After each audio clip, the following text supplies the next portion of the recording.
ദശകം 10 സൃഷ്ടിഭേദങ്ങൾ.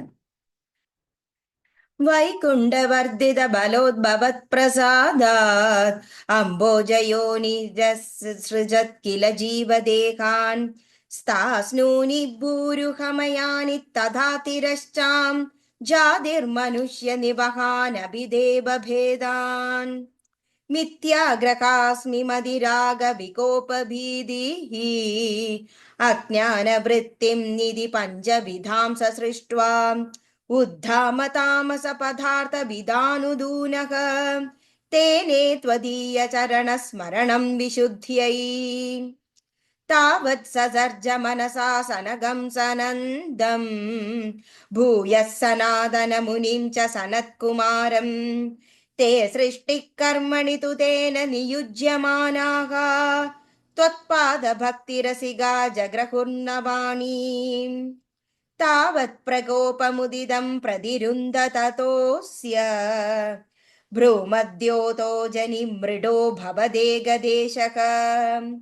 नामानि मे कुरु पदानि च का विरिञ्जेति आदौ रुरोद किल तेन स रुद्रनामा एकादशाह्वयतया च विभिन्नरूपम् रुद्रं विधाय दयिता वनिताश्च दत्त्वा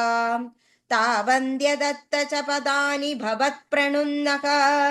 प्राक् प्रजाभिरचनाय च सादरं तम् रुद्राभिसृष्टभयदयकृति रुद्रसङ्घ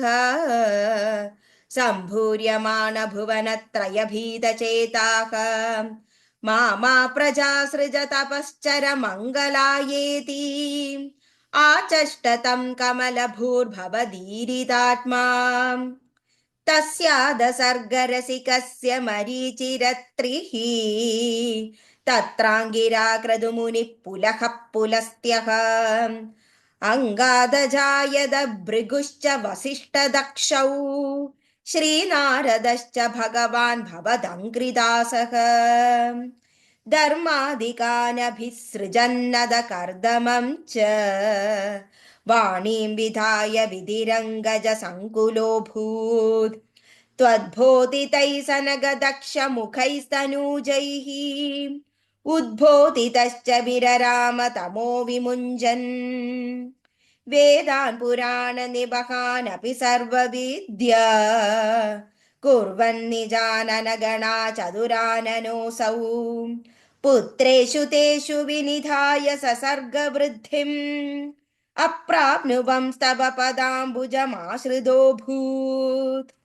जानन्नुपायमददेहमजो विभज्य स्त्रीपुंसभावमभजन्म दुदध्वधूभ्यां ताभ्यां च मानुषकुलानि बिभर्धयंस्त्वं गोविन्दमारुदपुरेश निरुन्धिरोगान् सर्वत्र गोविन्दनाम संकीर्तनं गोविन्दा गोविन्द नारायण अखिल गुरो भगवन् नमस्ते।